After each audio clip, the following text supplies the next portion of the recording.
आइए आज के मनन के लिए हम निकालेंगे नए नियम से पहला यूहन्ना 3 अध्याय 9 वचन। 1 John 3:9। 1 यूहन्ना 3:9। जो परमेश्वर से उत्पन्न हुआ है वह पाप नहीं करता, क्योंकि उसका बीज उसमें बना रहता है और वह पाप नहीं कर सकता, क्योंकि वह परमेश्वर से उत्पन्न हुआ है। आइए हम प्रार्थना करें। खुदान फिर एक बार शुक्रगुजारी में अपने सिरों को झुकाते हैं, पाक रूह के जरिए आपके पास आते और आपसे मांगते हैं आपकी बुद्धि, आपकी समझ, रूहानी भूख प्यास, आत्मा का इंटरेस्ट, और खुदावन आपके खून में छुपकर आपके पास बैठकर सुनना, समझना और आप में बने रहने की चाहत पाक रूह के जरिए हमें से हर एक पर दे ले। मेरे होठों का अग्नि से छूकर आप मुझ में कर काम करें, बात करें। सुनने वालों को आत्मा के कान, समझ, भूख प्यास दीजिए कि सुनकर समझ कर विश्वास करके फिर एक बार आपके लिए महिमा लाने, फल लाने के लिए तैयार हो, ऐसा होने दीजिए। मांगते यीशु मसीह के नाम में, आमीन।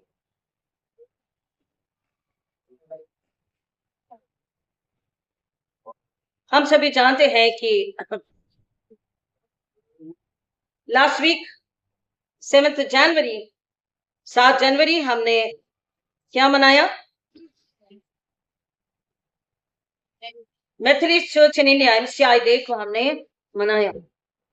मनाना जरूरी नहीं है कि हमने बहुत बड़ा प्रोग्राम किया, लेकिन हमने उसे याद किया, हमने परमेश्वर का धन्यवाद किया मेथोडिस्ट चर्चेस इन इंडिया के लिए, Methodist churches in the world के लिए, खास तौर पर मेथोडिस्ट चर्च इन इंडिया के लिए, क्योंकि वो जब अपने आप में स्वतंत्र हुआ तब से अब तक खुदा ने संभाला।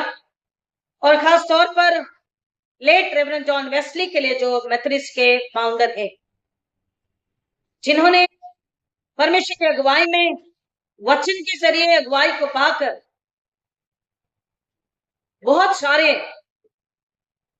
नियम, नियमावली और सर्मन्स, टीचिंग्स बाइबल पर आधारित उन्होंने वर्ल्ड को दिए। और जो सामान्य नियम, the general rules for Methodist churches, उन्होंने जो दिए हैं, ये हर साल हमें एक बार जानना, सुनना, पढ़ना, सुनाना, समझना, समझाना जरूरी है। जब कॉन्फ्रेंस होती है तो पूछा जाता है, मैंने आपको पहले ही बताई ये बात, कि आपने क्या पास्टर्स आपने अपनी कलीसिया में पुलपिट पर से मेथोडिस्ट चर्च के सामान्य नियम, जनरल रूल्स पढ़े हैं? तो बहुत से हाथ खड़े नहीं होते। लेकिन हमें अपने आप को, मुझे अपने आप को और अपनी कलीसिया को याद दिलाना जरूरी है। तो मेथोडिस्ट चर्च के जो सामान्य नियम है, मैंने आपसे कहा पहले भी कि जो लेट रेवरेंड जॉन वेस्ली ने बाइबल से, वचनों से ही नियमों को बनाया है, और हमारी डिसिप्लिन भी जो है वचन से ही बनाई गई। तो सामान्य नियम साल में एक बार सुनना, जानना हमारे लिए जरूरी है। हमारी कलीसिया का आरंभ, उद्देश्य और सामान्य नियम।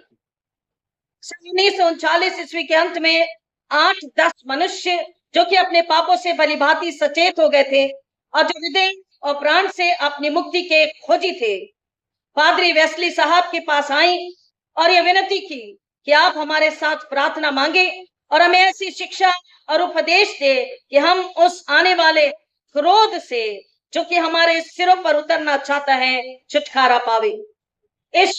इसी शांति, इसी भांति दूसरे दिन 2-3 और मनुष्य आए, इसलिए वेस्ली साहब ने एक दिन ठहराया जिसमें सब इकट्ठे आवे, जिससे इस भारी काम के लिए समय हुए।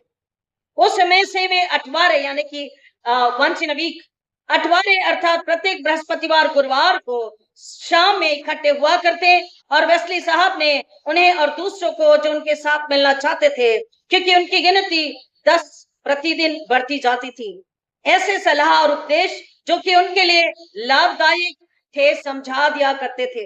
वे अपनी मीटिंगों को ऐसी प्रार्थना के साथ जो कि प्रत्येक की आवश्यकता के अनुसार थी समाप्त किया करते थे। मेथोडिस्ट मंडली पहले यूरोप बाद में अमेरिका में इसी प्रकार से आरंभ हुई। यह मंडली केवल उन मनुष्यों की एक मंडली है जो कि भक्ति के स्वरूप में होकर उसकी शक्ति की खोज करते हैं और जो प्रार्थना करने, शिक्षा सुनने और आपस की रखवाली करने में एक मन और मत के हैं कि मुक्ति के लिए एक दूसरे की सहायता किया करें। उन मनुष्यों की दशा को अच्छी रीति से जानने के लिए कि वे क्या अपनी मुक्ति की खोज में सचमुच परिश्रम करते हैं अथवा नहीं। प्रत्येक मंडली के सदस्य स्थान और समय अनुसार छोटी छोटी सभा में जो क्लास कहलाती थी बांट दिए जाते थे। एक क्लास में लगभग 12 मनुष्य होते हैं जिनमें से एक को अगवा लीडर कहकर उन्हें काम सौंपा जाता। पहला कि प्रत्येक अठवारे अपने क्लास के प्रत्येक सदस्य से एक बार अवश्य मिले कि यह मालूम करें कि वह अपने आत्मिक जीवन में किस प्रकार उन्नति कर रहा है, कि प्रत्येक की आवश्यकता के अनुसार लाभदायक परामर्श, ताड़ना और शांति देवे, कि जो कुछ चंदा वे पास्टर मंडली अथवा कंगालों के लिए देवे उससे इकट्ठा करें। दूसरा कि हर अठवारे अपनी मंडली के सेवक और चंदा लेने वालों से भी एक बार मिला करें कि यदि भी कोई बीमार हो या बिगड़कर शिक्षा ना सुने तो उसके पास्टर को संदेश देवे कि जो चंदा अपने क्लास से बीते हुए अठवारे से वसूल किया हो सो स्टुअर्ड को सौंप देवे। जो कोई इस मंडली में मिलना चाहते हैं उनके लिए केवल यही शर्त बस है कि वे आने वाले क्रोध से भागने और पापों से मुक्ति पाने की चेष्टा और लालसा रखकर, और यदि यह विचार उनके मन में स्थिर है तो वह अपने फलों से साफ प्रकट करेगा। इसलिए उचित है कि वे जो इस मंडली में मिल रहे वे अपनी मुक्ति की इच्छा इस प्रकार प्रकट करते रहे। पहला, वे किसी प्रकार की हानि या पाप न करें परंतु सब बुराइयों से विशेष करके उनसे जो कि बहुत प्रचलित हैं वे बचे रहें, जैसे कि परमेश्वर के दिन को सांसारिक कामों में बिताना अर्थात लेन देन करने से अपवित्र करना, नशेबाजी करना, शराब या किसी नशीली वस्तु का खरीदना या बेचना सिवाय कठिन आवश्यकता के। नशेबाजी में यह भी समझना चाहिए अफीम, चरस, भंग इत्यादि का पीना या लेन देन करना। पुरुष और स्त्री और बच्चों को दासत्व में यानी कि गुलामी में रखना या उनको मोल लेना या बेचना, लड़ना, झगड़ना, बखेड़ा करना, भाई पर नालिश करना, बुराई के बदले बुराई करना, गाली के बदले गाली देना, लेन देन में बहुत बकबक करना, महसूल की वस्तुओं को बिना महसूल लिए लेना या बेचना, ठहराव कानून से बाहर किसी कारण किसी वस्तु या रुपये पर बहुत ब्याज लेना या देना, व्यर्थ बातचीत या दुर्वचन बोलना, विशेषकर अधिकारियों और मंडली के सेवकों के विरोध में, दूसरों के संग वह काम करना जो हम नहीं चाहते कि वे हमारे साथ करें, ऐसा काम करना जो कि हम जानते हैं कि परमेश्वर की महिमा के लिए नहीं है, जैसे गहना और बहुमूल्य वस्त्र पहनना, ऐसे खेल और तमाशों में साझी होना जिसमें हम मसीह का नाम लेकर भागी नहीं हो सकते, ऐसे रागों का गाना और ऐसी पुस्तकों का पढ़ना जो कि हमें परमेश्वर की पहचान और प्रेम की ओर नहीं झुकाती, आलस्य और व्यर्थ की आत्म संतुष्टि, अपने लिए पृथ्वी पर धन इकट्ठा करना, ऐसी दशा में ऋण लेना अथवा वस्तु मोल लेना जबकि उसे देने की इच्छा आपके दिल में न समाई हो। फिर उचित है कि जो इस मंडली में मिला रहे वे अपनी मुक्ति को इस प्रकार से प्रकट करता रहे। दूसरा कि वे भलाई करें और जहां तक हो सके अवसर पड़ने पर हर प्रकार से कृपा, दया और भलाई करें, और जहां तक हो सके सब मनुष्य के साथ ऐसा ही करें। उनके देहों की उचित शक्ति के अनुसार जो परमेश्वर ने दी है, अर्थात भूखे को भोजन और वस्त्रहीन को कपड़े देना और बंधुओं के पास जाना और उनकी सहायता करना। तीसरा, जिनके साथ हमारा संबंध हो उनके आत्मिक लाभ के लिए उपदेश और शिक्षा देना और पाप से मना करना और अपने मन में यह न समझना कि जब तक हमारा मन भलाई की ओर न फिरे तब तक हमें भलाई नहीं करनी चाहिए। विशेषकर उनसे भलाई करना जो सच्चे विश्वासी हैं अथवा जो हुआ चाहते हैं, और दूसरों की अपेक्षा उनको काम देना, उनकी सहायता करना, आपस में लेन देन करना और कामकाज में एक दूसरे की सहायता करना, विशेषकर इस कारण से कि दुनिया अपनों ही को प्रेम करती है। कामकाज में हर प्रकार का परिश्रम और कम खर्च करना जिससे कि सुसमाचार पर दोष न आवे। आत्मत्याग करके और अपना क्रूस हर दिन उठाकर धीरज के साथ उस दौड़ में जो सम्मुख आ पड़ी है दौड़ना और मसीह के कारण निंदित होना। इस बात का अंगीकार करना कि लोग हमें संसार की अशुद्धता और कूड़े के समान समझे, क्योंकि हम जानते हैं कि लोग हर प्रकार की बुरी बातें झूठ मूठ हमारे विषय में कहेंगे। उचित है कि वे जो इस मंडली में मिले रहें अपनी मुक्ति के लिए इसी इच्छा से इस मंडली में मिलकर प्रकट करते रहें। तीसरा, कि अपनी कलीसिया की सब विधियों और नियमों को पालन करने के लिए तैयार रहें और तत्पर रहें, अर्थात सामान्य आराधना में उपस्थित होना, वचन की चर्चा और उपदेश सुनना, ठहराए समय पर प्रभु भोज लेना, गुप्त में और घराने के साथ प्रार्थना करना, परमेश्वर का वचन पढ़ना, उपवासी रहना, संयम करना,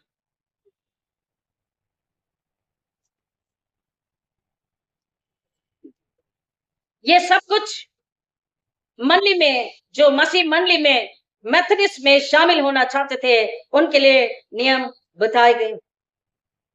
ये ऊपर की बातें हमारी मंडली के सामान्य नियम हैं और इन सब बातों को परमेश्वर ने अपने वचन में भी, जो कि हमारे विश्वास और कर्म का एक ही पूरा नियम है, सिखलाया है। और हम यह भी जानते हैं कि उसका प्रभाव इस शिक्षा को जागे हुए मनों पर बैठा देती है। यदि हम में से कोई ऐसा हो कि नियमों को न माने और किसी नियम के विरुद्ध चले और उसका उल्लंघन करे, तो उन्हीं अध्यक्षों को, जिन्हें उस आत्मा के लिए लेखा देना होगा, संदेश देना चाहिए। हम उसको उसके अपराध से मना करेंगे और चिता देंगे और थोड़े दिन तक उसको बर्दाश्त यानी कि सहन करेंगे। यदि इसके पीछे भी वह पश्चाताप ना करे तो वह आगे को हमारे बीच में ना रहे।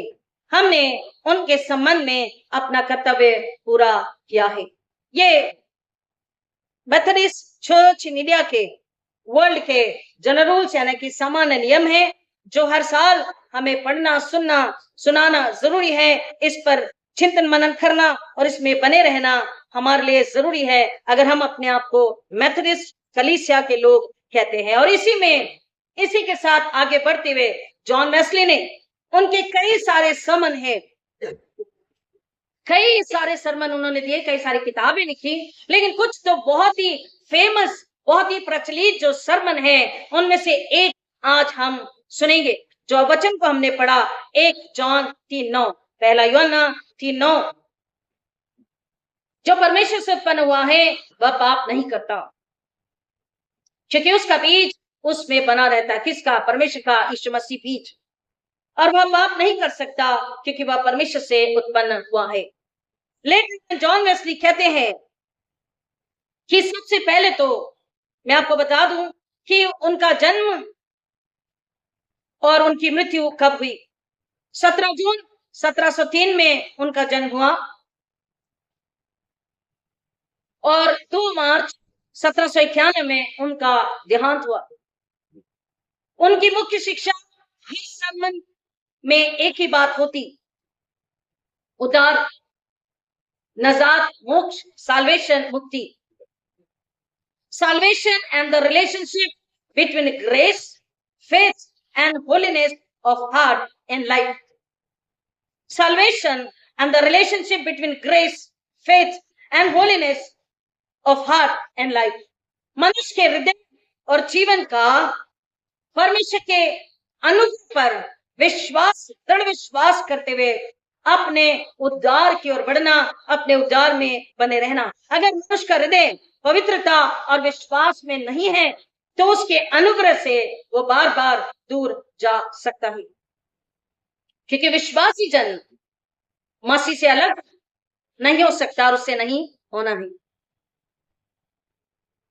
और इसलिए जब रेवरेंड जॉन वेस्ली ने मरा हुआ धर्म या मरी हुई शिक्षा और पवित्र आत्मा के विषय प्रचार करना शुरू किया बॉर्न अगेन होने के बाद, तो कलीसिया उन्हें चर्च से भगा देती।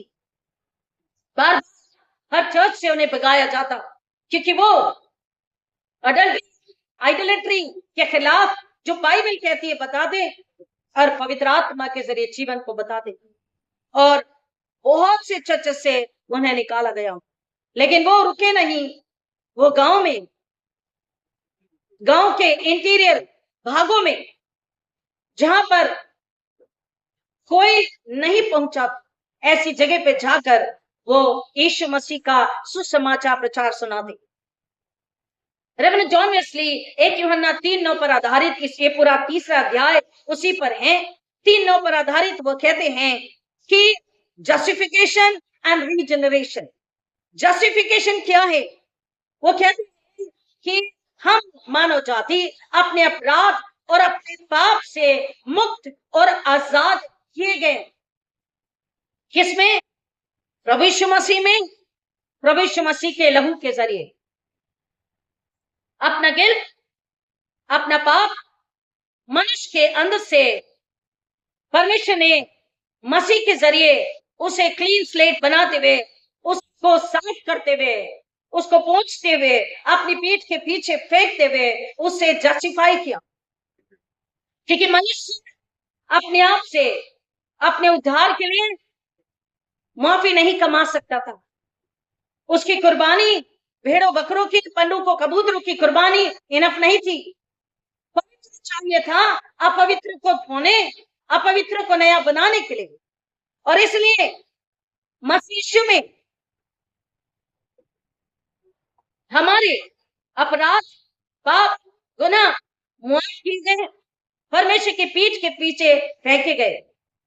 और जिन्होंने मसीह पर ईमान लाया वापस से स्वीकार गए। ये बात मैंने आपको कई बार अपने sermon में 25 स्पेशली बड़े दिन के sermon में बताया कि मसीह में दोबारा हम बचे, स्वीकारे गए, संतान बनाए गए, उत्तराधिकारी बनाए गए। लेकिन वो कहते हैं कि उस स्वीकारे गए जीवन को जो हम जो बेटे बेटियां बन गए, घर के सदस्य बन गए, उनको जब तक कि वो नया जन्म ना ले ले, मसीह में, उसके लहू में गुनाह मुआफ हुआ, लेकिन उसे पवित्र आत्मा के जरिए नया जन्म लेना हर विश्वासी के लिए जरूरी है। जब वो मसीह में पवित्र आत्मा के जरिए उसका भीतरी मनुष्यत्व पूरी तरीके से बदल जाता है, उसका इनर मोस्ट कंप्लीटली, उसका इनर सोल कंप्लीटली चेंज हो जाता है।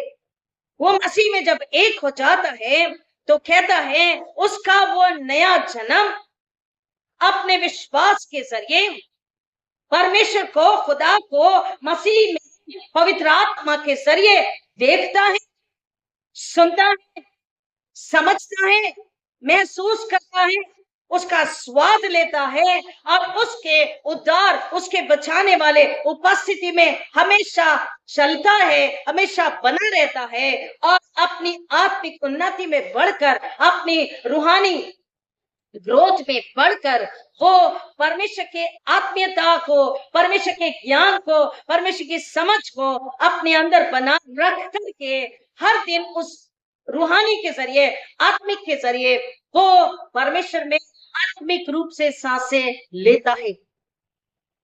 जैसे हम शारीरिक रूप से सांसें लेते हैं, we take and we when we inhale and when we exhale, जब हम श्वास लेते हैं, श्वास छोड़ते हैं, शारीरिक रूप से कहता है जो मसीह में नया जन्म प्राप्त किया हुआ है, उसमें देखता, सुनता, महसूस करता, स्वाद लेता, बोलता, उसी मसीह जीवन में अपने मसीह जीवन को मेंटेन करता, उसमें बना रहता है, पीछे नहीं जाता, आत्मिक जीवन मसीह में बढ़ता जाता है। तो अब उसका आत्मिक जीवन, जैसे शारीरिक जीवन श्वास के बिना अधूरा है, वैसे आत्मिक जीवन, रूहानी जीवन पवित्र आत्मा के जरिए पर वो रूहानी श्वास लेता है।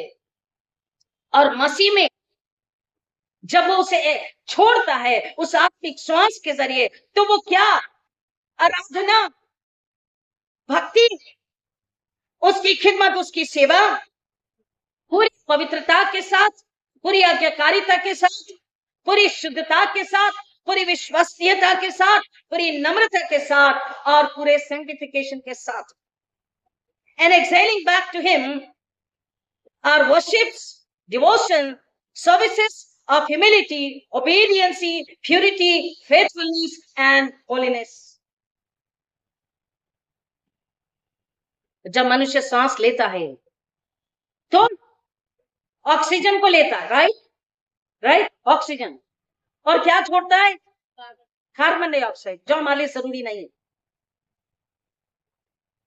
आत्मिक रूप से जब मसीह में पवित्र आत्मा के जरिए वो रूहानी सांस लेता है, तो उसी को जानकर, उसी को सुनकर, उसी को समझकर, उसी को देखकर, उसी को स्पर्श करके, उसका स्पर्श लेकर, उसका स्वाद लेकर, वही स्वाद, वही स्पर्श, वही ताकत, वही जीवन, वही मिठास, वही पवित्रता, वही जिंदगी, वो अपनी आराधना के जरिए, अपनी भक्ति के जरिए, अपने विश्वास के जरिए, अपनी सेवा के जरिए, अपनी पवित्रता के जरिए, अपनी नम्रता के जरिए, अपनी सच्चाई के जरिए, अपने विश्वास योग्यता के जरिए वो परमेश्वर के लिए दुनिया तक पहुंचाता।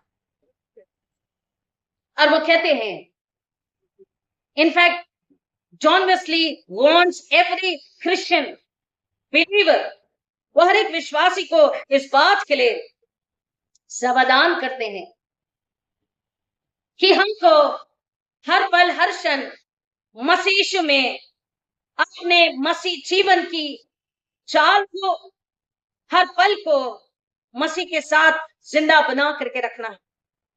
जैसे कहते हैं ना, you should have a solid reason, you should have solid argument, you should have solid, everything solid.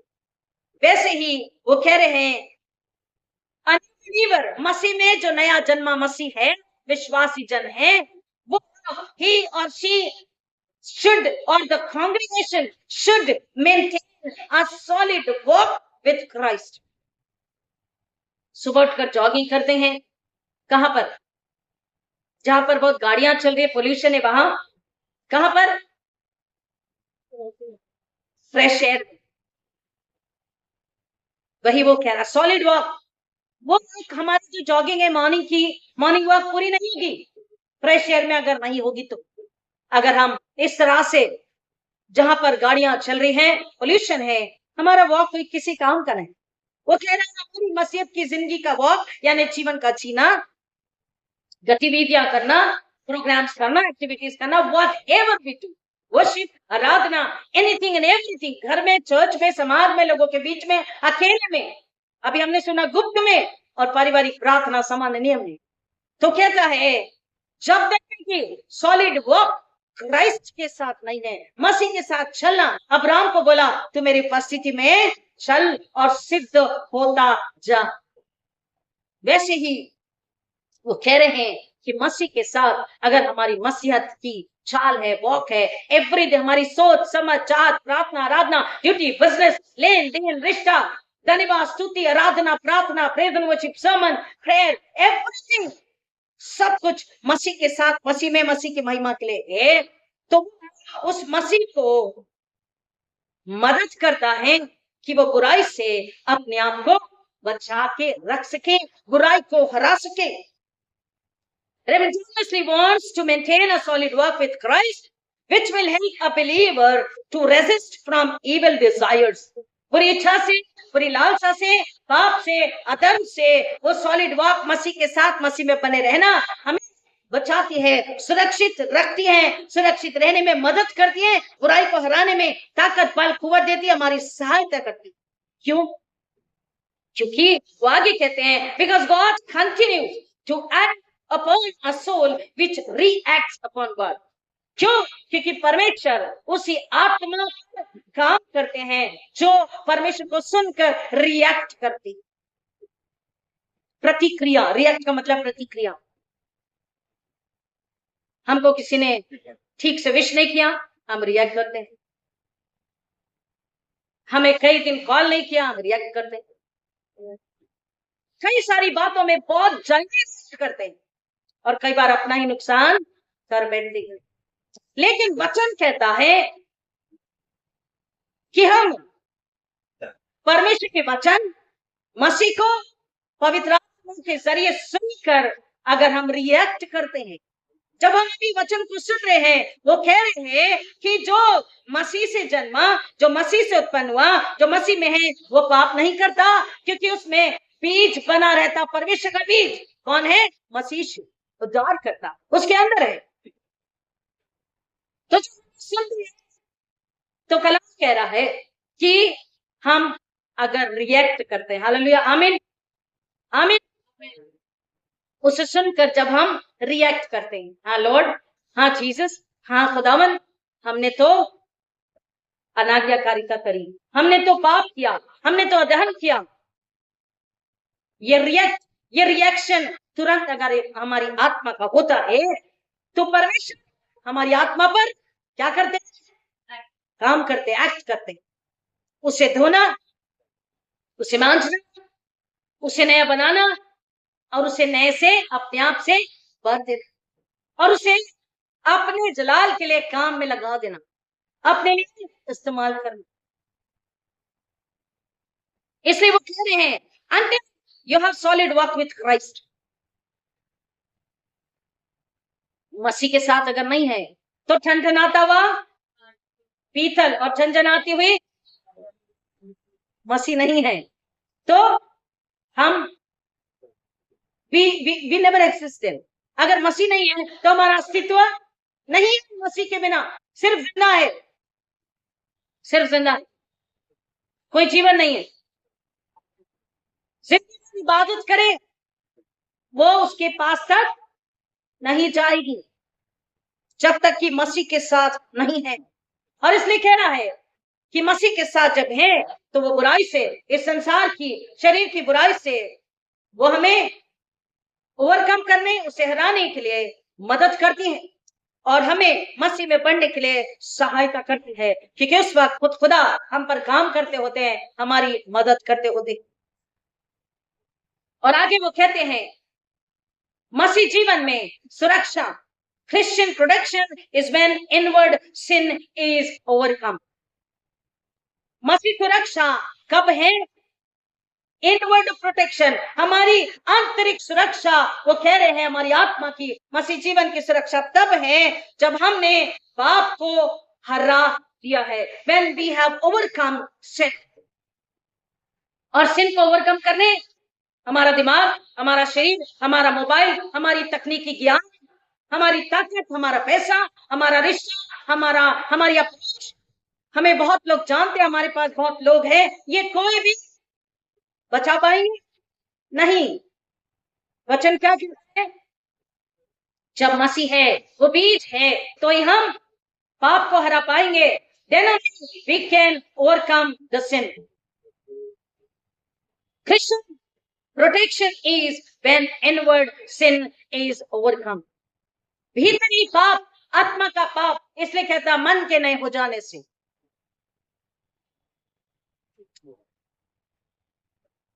क्योंकि जब आत्मा मसीह में चुनकर, मसीह की सांस से लेकर, मसीह की आत्मीयता, पवित्रता को लेकर उसमें बनी है, पाप को हरा चुकी है और उसकी आत्मा जिंदा, उसका कॉन्शियस, हिज और her conscious is alive, that person is died to sin और डेड टू सिन। वो पाप के लिए मर चुका है। और यही बात रोमन 6 यानी रोमियो की पत्री 6वें अध्याय में बताई गई है कि हम अपने शरीर को या तो पाप का गुलाम होने के लिए दे सकते हैं, या तो मसीह का, आत्मिकता का, धार्मिकता को गुलाम होने के लिए। क्योंकि हम मसीह में, मसीह के महिमा के लिए बुलाए गए हैं, तो हम अपने आप को, अपने शरीर आत्मा को जब जीवित पवित्र बलिदान होने के लिए पाखरू के हाथों में देते हैं, वो धोता मांजता है।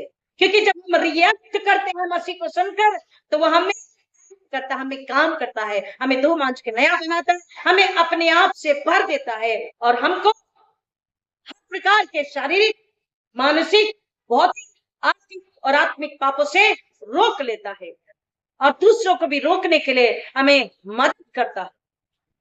और वो हमारा इस्तेमाल अपनी महिमा के लिए करता है, क्योंकि वो जानता है कि अब ये शरीर प्राणात्मा पाप के लिए मर चुका है, शरीर की लालसाओं के लिए मर चुका है, संसार के लिए मर चुका है और स्वर्ग के लिए, मसीह के लिए जिंदा मसीह में बना हुआ है। हालेलुया। रोमन 6 घर जाके प्लीज पढ़िए कि जो मसीह में है वो दोबारा से पाप नहीं करता। तो हम क्या कहें, क्या हम पाप करते रहें, क्या अनुग्रह अधिक होता जाए? कदापि नहीं। हम जो पाप के लिए मर गए, फिर उसमें कैसे जीवन व्यतीत करें? रोमियो 6:1 और 2 और इसके आगे भी आप पढ़ेंगे, आपको समझ में आएगा। लेट रेवरेंड जॉन वेस्ली, जिन्होंने मेथोडिस्ट चर्च की स्थापना करी, वचन की, प्रार्थना, उपवास के जरिए और अपने सामान्य नियम में, तो यही बताते हैं कि हम मसीह में वचन, प्रार्थना, उपवास, पश्चाताप, धन्यवाद, स्तुति, आराधना, पवित्रता, नम्रता, सच्चाई, प्रेम और परमेश्वर के भय में, उसकी उपस्थिति में बने रहें। क्योंकि हमारी ये बुलाहट, हमारा ये फर्ज है, जब हम इसमें बने रहेंगे तो ही वो ज्योति जिसमें जीवन है और वो स्वयं मसीह है, हमें बनी रहेगी और वो हमारे चारों ओर के अंधकार को कुचलने में और एक और के अंधकार को कुचल कर उसे ज्योति में, मसीह में लाने में मदद करेगी, जिससे कि हम जिसके जलाल के लिए, महिमा के लिए बुलाए गए हैं, उसके जलाल के लिए जाने जाएं, उसी की महिमा करते रहें और हम अपने हिस्से का इनाम पाने के लिए आगे बढ़ते जाएं। क्योंकि वो कहता है इनाम हमें स्वयं मसीह देने वाला। हमारी बुलाहट मसीह में मजबूत और साथ ही साथ ये सामान्य नियम, ये वचन, हमारा ब्लू बुक डिसिप्लिन, ये हमें और अधिक मसीह के साथ चलने, मसीह में बढ़ने, मजबूत बने रहने के लिए, उसकी महिमा के लिए बने रहने के लिए और जीने के लिए हमें प्रेरित करता है, हमारी मदद करता है कि हम मेथोडिस्ट चर्च के जरिए, मेथोडिस्ट कलीसिया के जरिए खुदावन यीशु मसीह की सूझ, उसकी मौत, उसके दर्द, तकलीफ, वेदना, पीड़ा और उसके जी उठने को महिमा ला सकते। क्योंकि उसने कहा तुम मेरे गवाह, तुम मेरी चुकी हो, तुम नमक। प्रभु वचन, प्रभु परमेश्वर इस वचन की गहराई में जाने आश्रित करें। आइए दुआ करें। खुदा आपका शुक्र करते हैं कि आपने हमें फिर एक बार याद दिलाया that we are set apart, हम अलग रखे गए हैं। हम संसार के साथ कॉम्प्रोमाइज, समझौता नहीं कर सकते, क्योंकि आपने हमें चुन लिया और अपनी महिमा के लिए मसीह के लहू में पवित्र बनाकर, पवित्र कलीसिया, पवित्र दुल्हन होने के लिए, यीशु की दुल्हन होने के लिए आपने हमें अलग रखा। और आप हमसे हमारा बिजनेस, हमारा पैसा, हमारी औलाद, उनका बलिदान आप नहीं चाहते। आप हमारा दिल, हमारी रूह, हमारा जिस्म चाहते हैं, जो नम्र, पश्चाताप के जरिए पवित्र हो, आज्ञाकारी हो, विश्वासी हो, नम्र हो, शुद्ध हो और आपके लिए पाक रूह के जरिए तैयार हो। खुदावन तमाम कलीसिया जो जमीन पर है, खास तौर पर मेथोडिस्ट चर्च और हमारा बॉम्बे कॉन्फ्रेंस, कार्नेशन के चर्चेस और हमारी हिंदुस्तानी कलीसिया, हम सब खुदावन इस वचन के अनुसार, इस बुलाहट के अनुसार आपकी महिमा के लिए जीते रहें। जब ये वचन को सुने तो उसे ना जाने, उसे मजाक में ना उड़ाएं, उससे बोर ना हो जाएं। और अगर कभी ऐसा महसूस हो तू जानते कि ये गंभीर बीमारी है, जैसे कैंसर की बीमारी। हम सुनते ही परेशान होते हैं और कई प्रकार के इलाज के लिए दौड़ते हैं और खुदा पे आके दुआ करते हैं। अगर वचन के लिए आलस्य को, घृणा को महसूस करें, अगर हम वचन के लिए डिले करें, अगर वचन को नापसंद करने का अगर एक बार भी अपने चारों ओर इस बात को महसूस करते हैं, तो हम इसे बहुत ही गंभीरता से लें, घुटनों पे आए, उपवास प्रार्थना करें, पवित्र आत्मा सहायक के जरिए मसीह से बात करें और अपने आप को उसके हाथों में देकर उसकी आग में धुलकर पाक होकर उसमें फिर से मिल जाने के लिए, मेल मिलाप करवाने के लिए, कर लेने के लिए तैयार हो जाएं और मसीह के साथ चलकर मसीह जीवन को जिंदा, पवित्र, उपयोगी बनाने के लिए उससे प्रार्थना करके अपने आप अपने घराने को पाक रूह के हाथों में दे दें, ताकि वो जैसे चाहे हमें भरकर, जो स्वर्ग का है, रूहानी है, उससे भरकर जब जैसे चाहे, जहां चाहे हमारा इस्तेमाल कर सके और हम अपनी सुनने कर आगे बढ़कर उसके आने तक विश्वास में जिंदा, आशा में स्थिर और पवित्रता में उसके आने का इंतजार विश्वास में करते रहें, ताकि मसीह के जरिए हम मुकुट को पा सकें। खुदावन हम सब इस लालसा में, इस भूख प्यास में जिंदा रहें और आगे बढ़े। ये अनुग्रह, ये फजल मैं आपसे मांगती हूँ। जो लोग पहली बार इस वचन को सुनेंगे, उनके लिए खास तौर पर मांगते खुदावन, आग और खून के बारे में छुपा के पवित्र आत्मा की बुद्धि, समझ, आत्मा की भूख प्यास को मांगते कि वो सुने समझे।